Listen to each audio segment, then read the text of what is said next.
Welcome to Grief is my side hustle. I am pretty hyper this morning because I am so excited to be sitting down with this podcast guest. Asa Merritt, thank you so much for being here. Oh, thanks for having me. I'm excited too. We have a shared person in common named Jackson who does podcast stuff for us. He sent me a note about your project and about your work, and I immediately wrote to my assistant, get this person on our podcast immediately. So way back in the day when I originally heard about the project that you were working on and why you were working on it, I was really enthusiastic. And I just said to you off mic, and then I just can't believe how freaking good it is. I just can't believe it was one of those moments where I was like, I was supposed to get gas and I was like, but I have to wait for this episode to end. So can you tell folks a little bit about your project that we are talking about and how you come into the world of grief and loss? Yes, I can. So the project, just so that everyone knows what it is we're talking about, is an audio drama.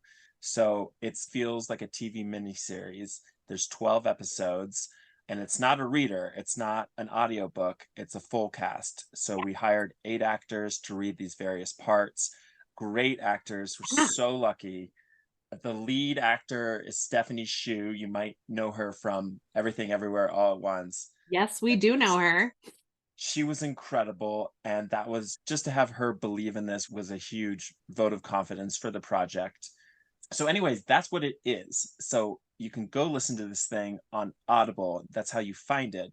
But yeah, that's what the experience is. And I recognize, and I break it down like this because I know a lot of people have never listened to a full cast audio drama. So that's what this is. It's about a young pastor, Stephanie Hsu, who has to take over a church when the senior pastor kills himself. So he's like this huge figure in the church. He's been the pastor there for 20 years. She's this outsider. Not everybody loves her. And from nowhere, she's young. And from nowhere, this man dies by suicide and she has to step into his shoes. So it's about her processing her grief. This man was her mentor, her spiritual guide in a lot of ways. And for him to do this undoes her. So it's about her processing that and grieving. And it's also about her leading this community. So this church community is torn apart by this loss. It undoes them in a lot of ways as well. And at first, the suicide's a secret. And I won't give everything away, but there's a lot at stake for this community as well. And so that's the journey of the show. It's her journey through grief, her journey through leadership, the journey of this community responding, growing, fighting, healing as a result of this traumatic death. So that's the project. It came from me because a dear friend of mine died by suicide. And it was one of these moments where I just had to engage with this. It engendered myriad feelings that were simply unprocessable. I know that's not a word, but that's exactly what happened. I didn't have words for this. It was unlike any other emotional train wreck. There's all different kinds. There's a breakup, there's loss, there's other kind of deaths, and we get hit by trains in our life. But this was one that came hard and fast, and I wasn't expecting, and knocked me down in a way that I really didn't have the tools to manage these feelings. So I tried to write about it. And the journey of Pastor Alexis, in a lot of ways, was me writing through a journey, my own grief journey. So that's my orientation to the project. That's my lived experience. And then, of course, this piece was really informed, not of course, and I guess that's the point. I made a priority of really incorporating a lot of expertise and a lot of experts and a lot of accountability experts in terms of narrative around this project to bring in not just my lived experience, but the more collective wisdom of contemporary understanding of suicide. That is a really good synopsis. And I wanted to jump in and say, and this and that, and because it's so multi-layered. And I said to you off mic that my husband is English, and in England, they have weekly radio shows. They're like, they have the kind of dragnet style cop shows. They also have ones that are a bit like sitcoms. They're meant to make you laugh out loud.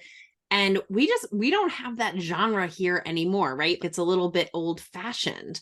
And there is something, and you and I were talking about it a minute ago, really powerful about using your own imagination to create these characters. So I also recognize the narrator's voice. One of my weird things is that if you were to quiz me and say, whose voice is this on what's like a Ford commercial, I can tell you who it is. So I know the narrator is also an actor that I can picture. But for the rest of the cast, I was fascinated to see what I imagined the congregation to look like, what I imagined the teenager to Melissa to look like. I was so grateful to be given an opportunity to do that, right? Because again, you and I had a quick second with this. Since someone has read to me out loud, which is, I have done a little bit of that in my adulthood, but since that process, you don't really get to do this with your mind. And it's alternately exciting and quieting. And it's different than listening to an audiobook.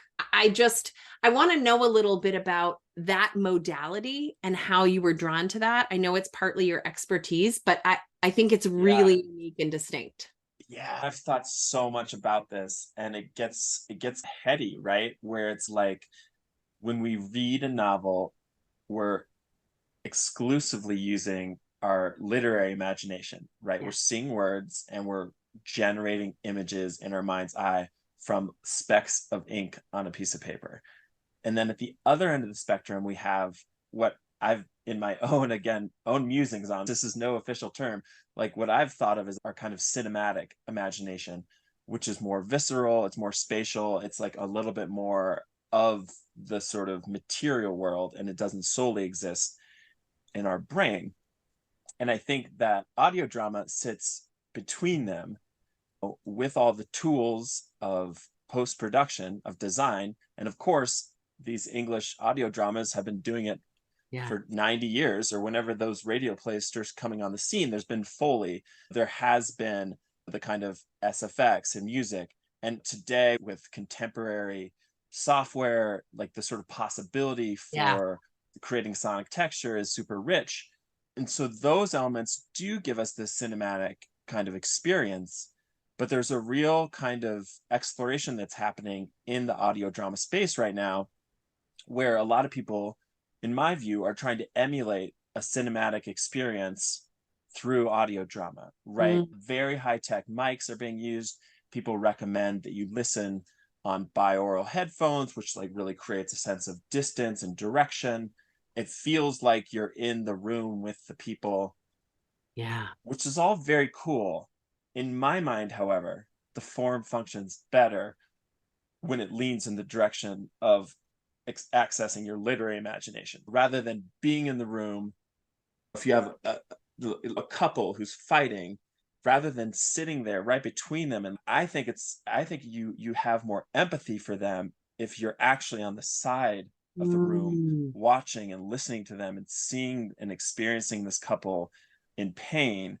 Whereas if you're right there, it's like disorienting because you're just in between two human beings. And so that's a lot of the sort of formal exploration that's happening. And like I said, this kind of gets heady, but I think it's really critical to thinking about what audio is as an art form and how it activates our imagination and how it does have this kind of special magical quality. And we have these childhood experiences where maybe we had a parent who read to us while we slept, or sitting around. Again, in the UK, I've read all these accounts from playwrights who have these like vivid images of being around like a fire in the country with their grandpa and everyone just being silent. And just so there's a real magic there.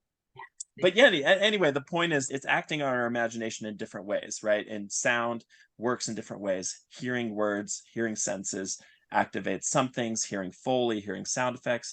And then, of course, there's music. So this is how I have thought about the form and have tried to create effective audio drama, is like really interrogating all these questions. Like, how does this kind of sound affect us? How does this kind of sound affect us, etc.? I feel, and I said this to you a second ago, like I could talk about this for 6 hours, because from my seat as someone who's trained in trauma, And I spend a lot of time talking people very simplistically, right, through why journaling through grief is so good for you, because neural pathways get damaged by the trauma. And often that impacts memory. It impacts the immediate memory. And so people will have really cloudy sort of brain fog. There's a lot of reasons why that happens. And one really simple way to invite the neural pathways to reopen up, and maybe that will also bring the memories back online, it almost always does, is to simply journal in some format. It doesn't, but it's a meta journal. I'm not asking you to go in and say, and then this happened, and then this happened. You don't want to be in between the two people in the couple, just as you're describing. You need to be sitting from the side with an observing ego in order to stay regulated.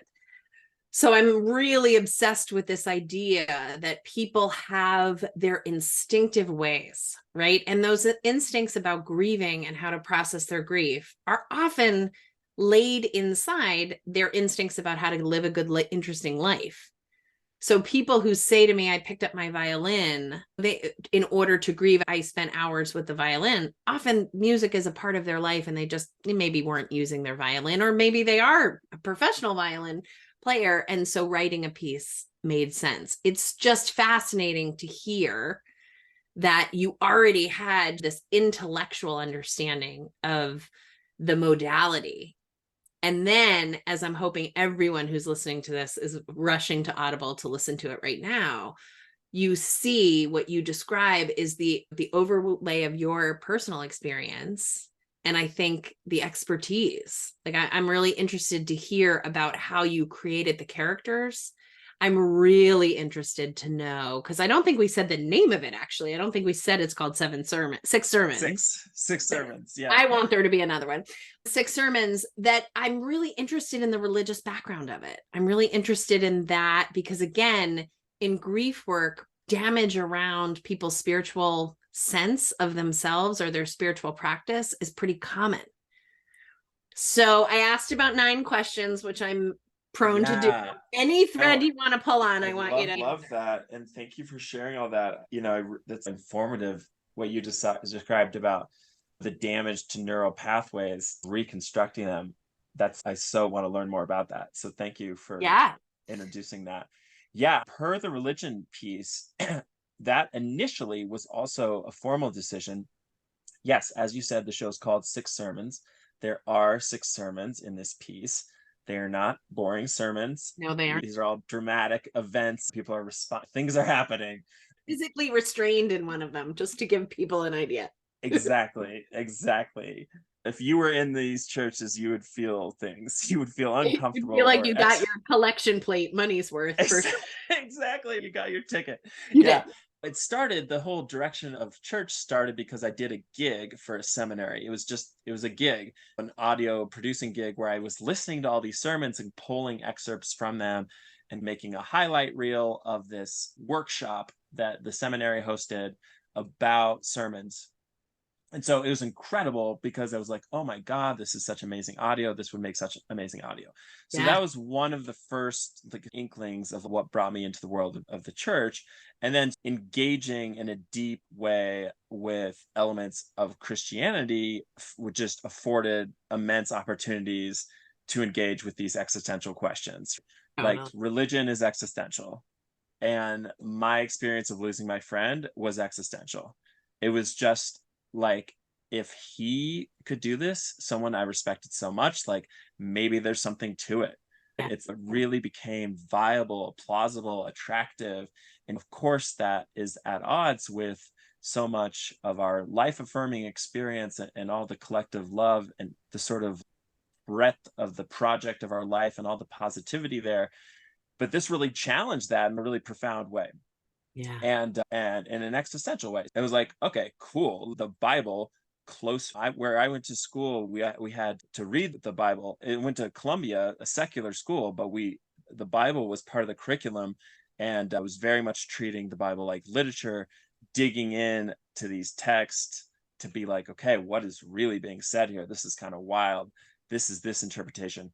And so it's just a rich palette to explore existential ideas. But if you came into a kitchen and there's just like vast ingredients and you can make what you want out of it, that's how I felt with engaging with these theological questions. The show is not religious. It just provided an idiom for this main character to be like, what the heck now? What? So that's why it was set there. Yeah, again, it was a great palette. It just had so much to work with in terms of giving her things to bounce off with in her own grief journey, her own processing. I think it's in episode 5, but one of the episodes, the pastor, the new young pastor, talks about the pastor who has died and describes sort of the metaphysics around energy. And I have little chills when I'm talking about that, because that is the most comforting description of religion to me. A second ago, you just said it's not really religious, and it isn't, except that it pulls on all the threads of why people crave religion to help us understand something when we are twisting in a terrified state. And the person who is the leader, two of the leaders, have their own crises, whatever the plural of crisis is, that we see. But the way in which you have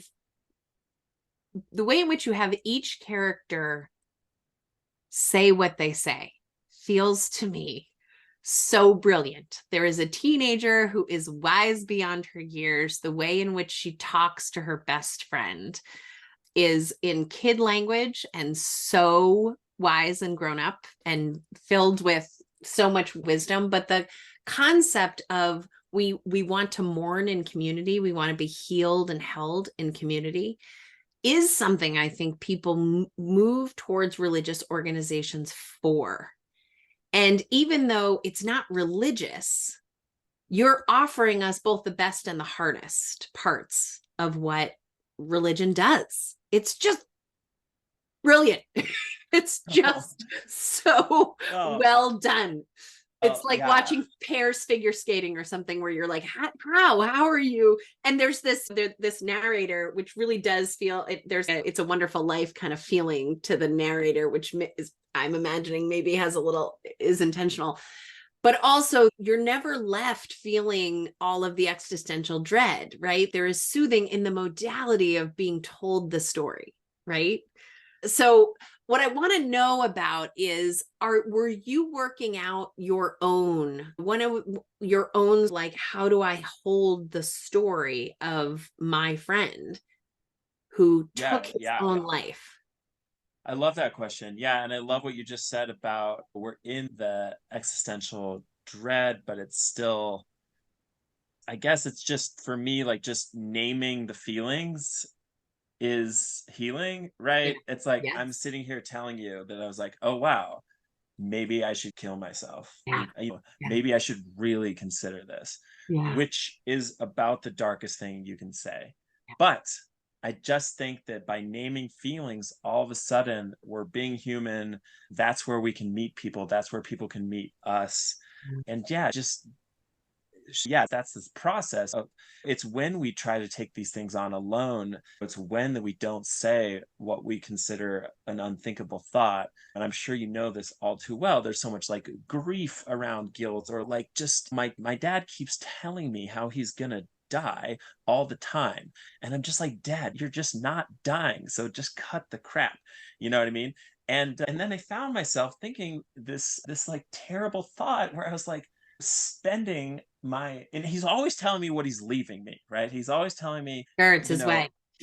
And I'm just always thinking to myself, like, oh, or not always, but I caught myself once. I'm like spending this inheritance in my head, which is no great sum, but I still was like, he keeps telling me about it. So I'm just and I just felt so awful about it. And I told my partner about it, and she was like, listen, it's not your fault. He's always talking about it. And so that's just it's an intense thought that is not necessarily a form of grief, but adjacent to it.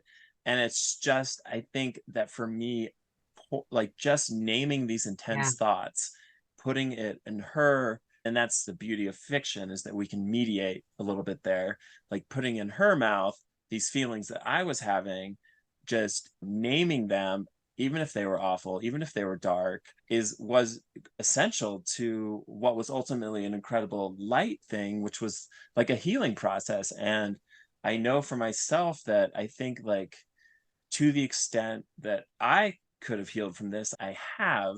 And I think that is because, to the best of my ability, I got all those feelings out on paper, put them in a human, put them in a room, put them in a room with other people, all these things. And ultimately it's the story is like a triumph. And I think that was my journey as well. It was like, to employ a biblical metaphor here, went to the wilderness and came back. And I think that is because I wrote it, and I think that's why it's strong. I think that's why it's good work, because it wasn't easy to go there, and it's such complex feelings. And the work of the rewrites is to take these bundle of feelings that you just slap on the page and further articulate them and say, oh, this is what I'm really saying, this is what I'm really feeling. Yeah, I hope that answers your question. Yeah, the editorial process is like therapy, I think, because it asks you to get really clear, right? Like when people come in and they tell me 100 things in one sentence, my job as a therapist is to say, it sounds to me that you're angry.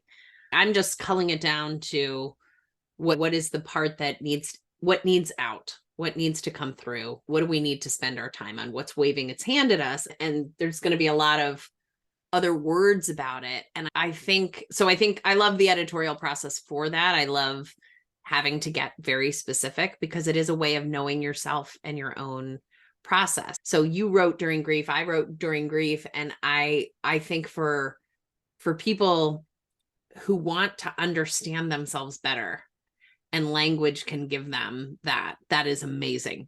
I think there are a lot of grievers out there who just the getting it out of themselves so that the trauma that landed inside their body doesn't have to reside inside there. And I have mixed feelings about that because I'm not sure I'm there. I feel like if it's an infection, I think the traumas maybe are still running around in there. So it's all a work in progress.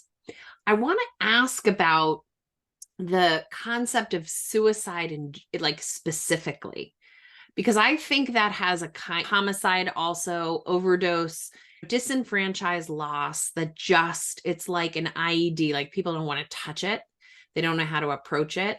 And I think a minute ago, when you were talking about your own process, you were using some words in there that if we had 100 grief experts in the room, they would all be nodding their heads and saying, yeah, it's totally normal. And as someone who identifies as a grief expert, it always breaks my heart when people are talking about their process and going through their process and feeling like there is some isolation, aloneness.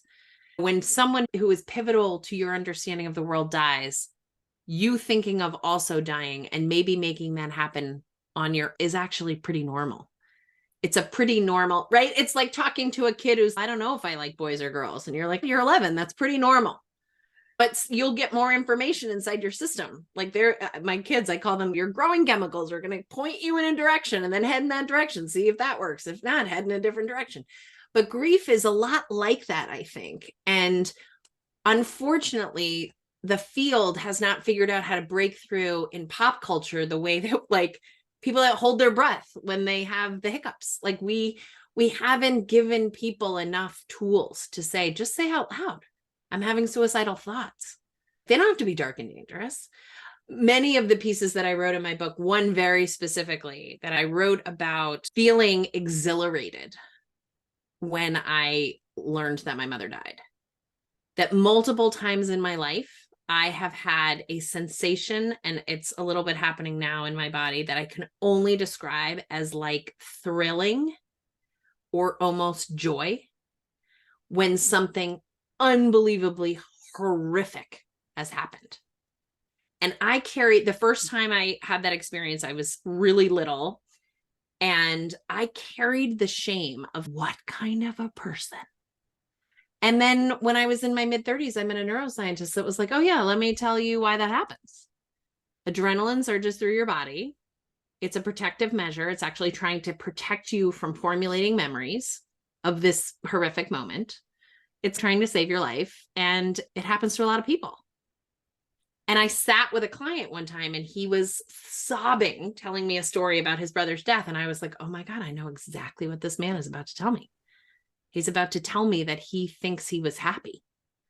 And he did tell me, and I was like, I'm going to tell you what the neuroscientist told me. But it doesn't need to be me and this guy.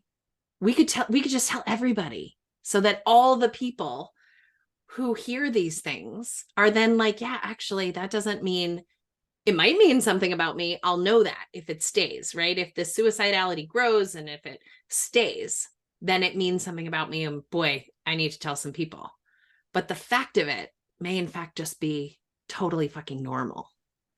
So you said it in your piece. I'm saying it now so that the people who are experiencing that or have experienced that, maybe they can just let the birds of shame of that go, because it's actually normal. Definitely. Yeah, I couldn't agree more. And I think this is like the constant struggle, not just with grief or mental health, but in so many areas of life, that like there are bounds that have been prescribed about what can be said. You know, take Never like good. sex, and we've had this amazing moment of sex positivity, and it's just, I just feel like there's been, with asterisks, with exception, fully acknowledging what's happening in the US with like legislation, but I think a broader cultural moment. You look at Gen Z, you look at where sex positivity has been really encouraged, and it's amazing, but it's honestly okay. If I have a fetish for of not touching someone, but like talking dirty through a pane of glass, something amazing. We're not exactly, you can go on FetLife and talk Right. about that. That's right. That's cool. But Right. you're not exactly bringing it up necessarily. Like I think like when friendships or relationships like are really thriving, like maybe you can, but I think for a lot of people, the number of people that they could have that conversation with is quite narrow. So it just exists across the board. So it's what can we say when someone dies of suicide? Oh, I'm sorry, or oh, I'm sad, or yeah, it's been hard, or oh man, your brother died. Duh. And there's like almost like a sheet of things you're allowed to say.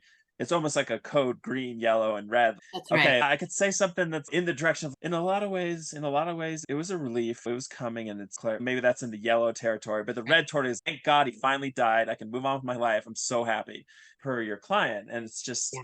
yeah, I think it's exactly that. And I think the project of professionals like yourself, and to some extent like writers, being really deliberate about the stories they're putting into the world. What does this say that this story can be? This larger project is like just expanding what is accepted, giving empowering feelings that are not finding the light. One of the things that I think is the deepest and broadest gift of, and it runs through all of the episodes, is when people go against what they know is right for them. That never works. So even when you were just talking about sex positivity, like the person who wants to talk dirty through a pane of glass, that's the person who needs the microphone, because there may not be 100,000 people who get off on that. So we need to help them find the person who also is into the pane of glass fetish activity.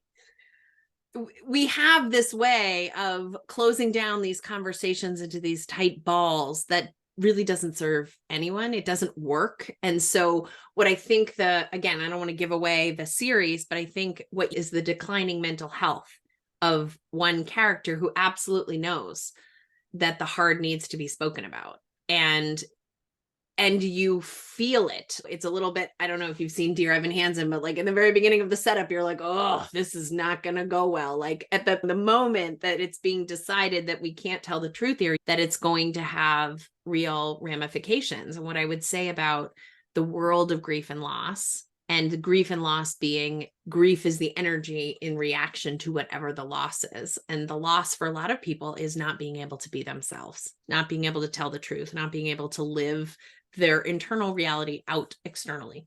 So what we find in the moments of your series is that there are powerful questions. People ask, are you okay? It is, that phrase is all over the place. So I want to ask you about that, in particular around suicidality, because I think there are a bunch of camps. There's a lot of tents around the camp about whether or not we hold responsibility, the people who are around, to notice that someone is not okay. And if we notice, are we going to be able to help in that moment? The person who is not okay, it's their responsibility to let the world know. Like, I I felt like you were really playing with that. And so can you talk a little bit about the purpose of that language and maybe even where you fall in that continuum? Yeah, I love that. That's tough. At a base level, just since we're here on a podcast and people are listening to this, just it's completely conclusively demonstrated that asking people if they're thinking about killing themselves does not Yeah. give them an idea, does not increase the chances of that. And just to get that little PSA out there, do not be afraid of asking someone that. All the research suggests that if anything, that's going to help someone. That doesn't mean it's easy to ask that question, right? So it's okay, cool, great. Thank you for that study, Asa. Like, I think Six Sermons involves none of this is easy for anyone, right? And Pastor Alexis has a command of a lot of mental health research. Like she knows a lot of these things. And so even when these feelings are eating her up inside, it's like there's this competition between her public self and her private self. And her public self needs to appear a certain way for this community.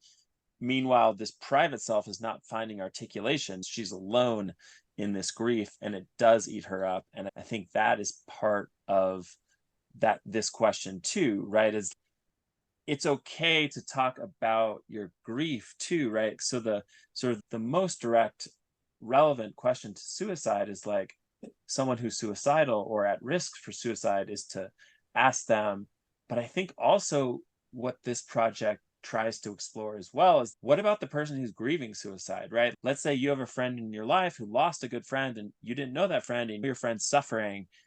I think it's hard or not necessarily intuitive to be there for that friend. Like, how's it going? Like, how are you feeling about that? And I think that's another area where there's just a lot of fear, where it's like, if someone lost a parent, right? We have a vocabulary for, hey, how's it been going with your mom? Like, how are you feeling? Whereas there's a lot more fear around asking about a suicide.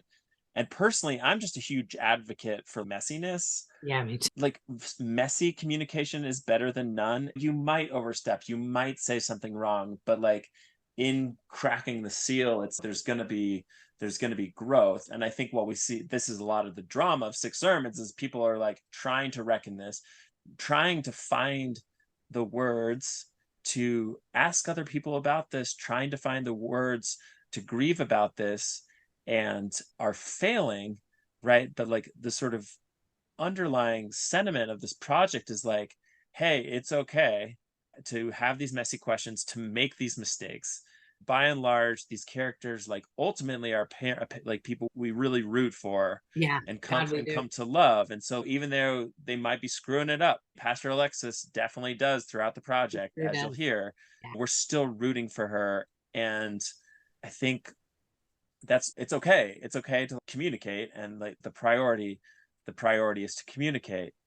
In terms of the accountability piece, right, that's so complicated, right? Because it's at some level we are responsible for each other, and that just, if you really take that argument all the way to where it belongs, that it gets into like questions of like capitalism, frankly, and like a culture of individualism that sort of fosters a sense of I'm responsible for my own. So it's not like we're necessarily taught in our DNA that we're responsible for people that aren't like super close to our life. Right. And so it's like, to what extent can you really fully fault someone for not taking action when they see suffering? Yeah. Do you know? Because we live in a society that doesn't encourage that. If anything, somewhat discourages it sometimes. So that's like a big thought that I think I'll just leave it there, but Yeah. big relevant thought. And I think that's something that speaks to the strength of church communities. As we all know, as has been like documented so well, there are church communities in the United States that are sources of massive hatred and bigotry. And the fact that there's like the collectiveness is deployed and weaponized as a way to enact literal spiritual and emotional violence on others. That said, what we do see in some church communities, certainly the community that I spent a lot of time with. So to research this piece, I spent a month at a Lutheran church in Ohio, Mhm. and just they gave me full access. They let me sit on the board meetings in every element of that church. And certainly in that community, and I think there are many like it, there is this sense of, you know what, I don't even like you, Yeah. but you're part of this community and I can see that you're suffering Yes. and that you need to do something. We need to do something about it. And I think this is, when you look at, I just read this great book, Everyday Utopia. Has this crossed your radar? No, but I'm writing it down. I forget her name. I forget the author's name. She wrote a book called, I think it's called Women Have Better Sex Under Socialism. This book, Everyday Utopia, is great. And it talks about just all these different spaces in which people have constructed societies that are more just and where they do look out for each other. So she brings up the church and certain different sects over the years that have built this, that talks about kind of intentional communities that flourished in the 70s, like these kind of things. It's like where societies have been constructed where they do look out for each other, where that is the expectation, where that is the norm. And sadly, those exist as little islands within a larger culture of individualism, which doesn't encourage community care in the same way. So again, bringing it back, I think we should all strive for community care, but I think that striving is almost much more structural. It's like, actually, to get to a place where we care for someone who's suffering and take action for someone to be suicidal, like that end goal might have to start much farther back in terms of building a community that cares about each other. And then to return to, okay, the individual who's suicidal and what's their responsibility or accountability in this piece. And understandably, I think we spend a lot of time thinking about the quote unquote selfishness of suicide, the people left behind, the damage done. And I think there's been a lot of growth and work on that in terms of reframing that narrative so that it's, look, this person didn't want to die necessarily. It's that they could not continue. Yeah. And just like that frame, all of a sudden it's not about you. And important work has been done there. But I do think, and the piece Six Sermons gets into this, is like, how far do we eliminate a sense of agency from the person who died? And language is a really great space where this investigation is happening. I don't know, 10, 15 years ago, the term commit suicide was eliminated in the public discourse because commit has this connotation of sin and blame. And I think it's like such a massive sign of our improved understanding and sort of orientation to suicide that has changed. Today, just within the last few years, by and large, your principal print publications, the New York Times, et cetera, have moved to language that say die by suicide. Yeah. And language like Jane killed herself has been like largely phased out. And I'm not a doctor. I'm not a grief expert. I pause at totally eliminating language such as kills himself because I think have it in there. You have it in Six Sermons. Yeah. And a lot of that's just because that's still what people say by and large. And so it's just credibility to like the 2023 idiom. How people talk. But I also, from a more, I think it's really complicated to strip agency from the dead. And I think that's a pretty big deal to identify a person's final decision as not their own, right? Or identify it as not a decision. And I think that's like a real tricky concept there, because I think my friend would say, no, like I made that choice. Yeah. And I wasn't out of my mind. Do you know what I mean? And so there's this real gray area where it's certainly someone who takes there's a degree of affliction, obviously sickness, like mental health, but at the same time, anyway, so that's something I think a lot about as well. And I think it's an evolving conversation. I think we're going to hopefully find more language and really find more specificity. But yeah, again, just to bring it back to your question, who's responsible and who's accountable? I think that there's just no single answer. And I think for the person who dies, it could be a split. Like half of it could be like they made this decision, and half of it could be like they were in no position to make a decision. So it's this real like catch-22. One of the things I really appreciate you like going all the way around in it. It's I don't get to have this kind of conversation that often, particularly with people who are like, no, and I've talked about it from my own personal experience. I think what I was thinking about when you were talking is like, and it would be a different conversation if we stripped the pain out of it, right? Like when people talk about forgiveness, I'm always like, what would it be like if we just stripped the pain out of it? If you weren't still in pain, like then it wouldn't be hard and it would just be there. And I think one of the things that's really complicated about suicide is there's so much pain in it. And there's so much pain that is just going to have to cool down on its own. We can't resolve the pain because there aren't answers. And I can say that having worked with people who were actively suicidal and did not have answers to give. It's not that they didn't want to. And I'll say this out loud, I'll probably get in trouble for it, but I actually think part of what we don't do well around talking about suicidality is identify the obsessive thinking and the ruminations as their own experience. Because like in the same way that people will say that person is depressed and they're grieving. They may have depressive features, but depression as a diagnostic means that you aren't fired up about life at all. And you think it's a little bit you and a little bit your life.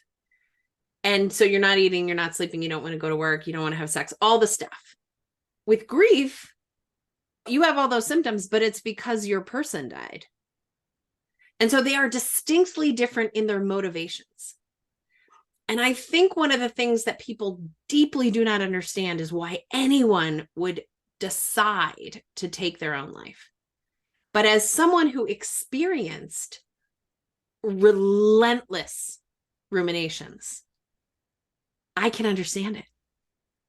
Because if I had not received treatment to pull apart the images of my mother's dead body and the thought that like hit me in the head like a hammer, which is it's your fault that she died, I don't know what would have happened to me. And that was only like 3 months of having that happen. I was like, I need to check myself in somewhere. And I know, having worked as a clinician, that ruminations are a part of suicidality. And that sometimes ruminations have different qualities and different characteristics. But one of the things when people are really struggling with the death of someone by suicide, what I say is there is a manner of thinking that is very hard to describe. It's like being manic. Your brain has never been manic, but it is very painful to have a brain that does that. It's like truly painful. And so that's one of the things is I wish we were having a broader conversation about the actual features of what it's like to have to think like that and to be like that. Because people who have survived suicide attempts will say things like, it was impulsive. And so people are like, oh my God, then you got to stay with them at all times because they might pick up a knife and hurt themselves. That's not what they mean by impulsive. That's not what they mean.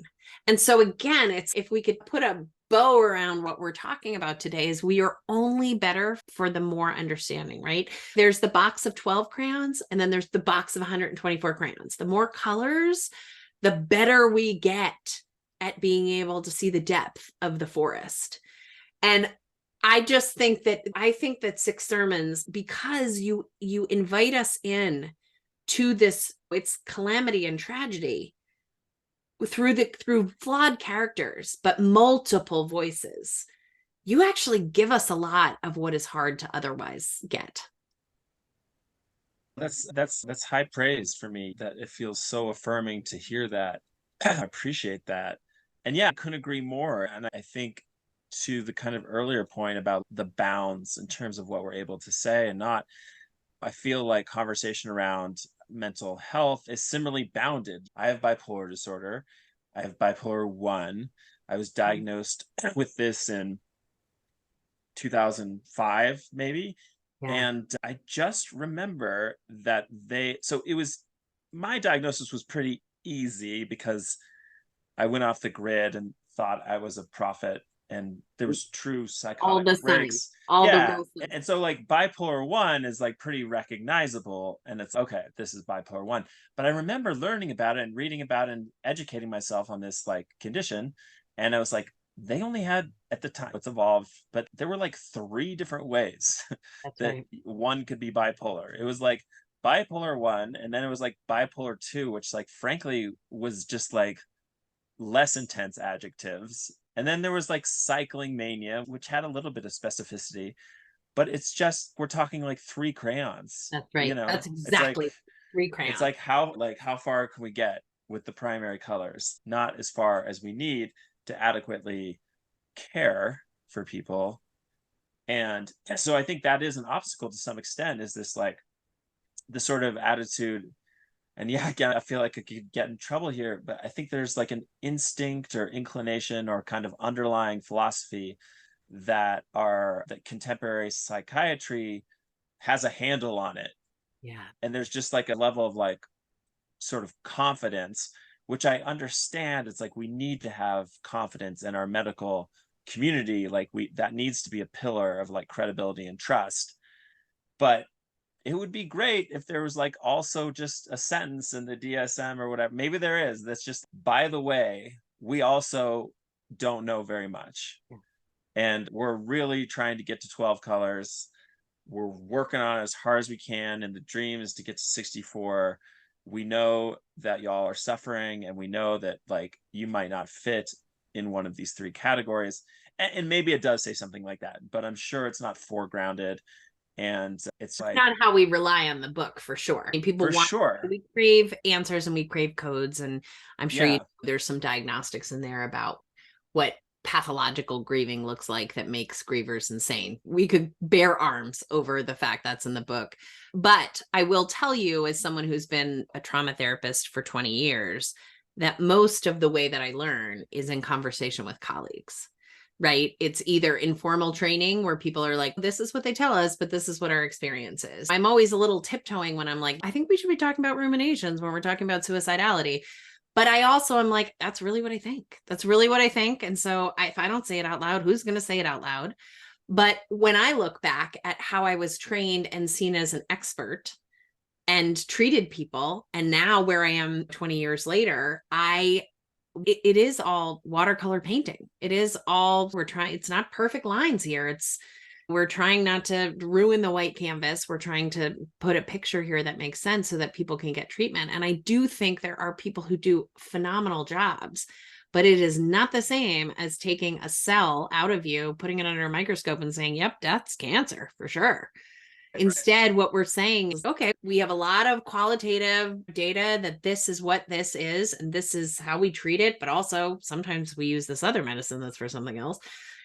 So I'm writing a clinical book right now, and I am very careful to say, and here is what the field says are the time, true, tested versions of how we do treatment. And here was my experience with these Eastern medicine things that worked really well. And I think the field is starting with psychedelics as a trauma treatment. And I think the field is starting to peel apart a little bit, where there has to be, I don't know, more pliability around what we know and what we don't know.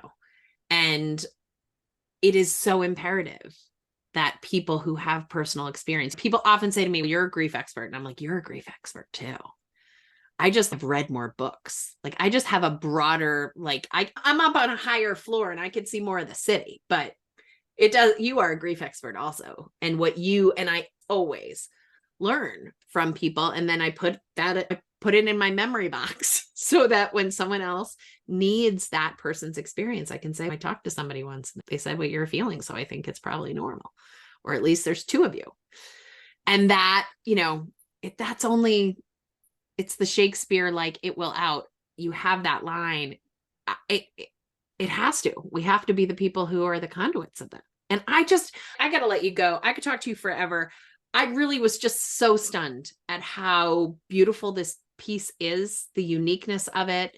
I hope it goes everywhere. I hope people pay a lot of attention to it. I'm really grateful for it because I think I think you could come into it on any level. Just listen to it while you're taking a walk and be like, oh, that was an interesting story. Don't hear that one often. And I think it can deeply teach you and give you a place to take all of your hardest, most French existential poetry kind of questions, meta deep thinking. I just feel like it's all in here. And it's a masterclass. It's completely brilliant. And I feel really grateful that I got to talk to you about it, that there are actually still 2 episodes. I'm ecstatic about that. But I really hope you will just keep me posted about what you're working on. And if you ever want to have 9 more hours of conversation, I want in. Can you tell folks, are there more things that you're working on or in festivals, having conversations other than doing podcasts? How can they find you if they want to know more? How can they find the show? Tell us all that. Yeah.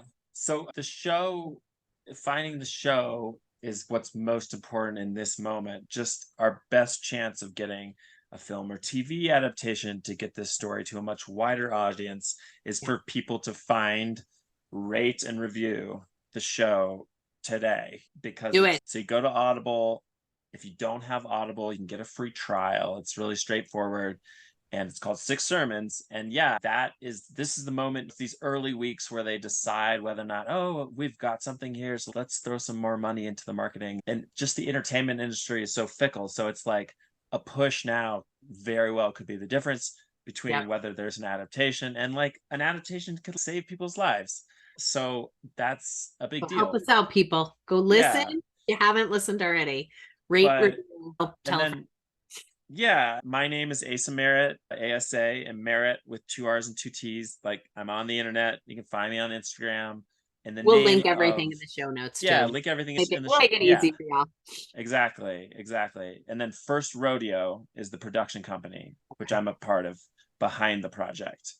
Well, so those are all the kind of tasks. I'm going to go yell at the top of my lungs about this. I'm not joking. Yeah. It was completely stunned by it. I think it reminded me of being in college and when I went to boarding school, just like really smartness that I wanted to have 8 weeks of discussion about this character and that character. Yeah. Why are they the ones and how come? Yeah. I really appreciate the kind words, and especially from you and your expertise and your experience.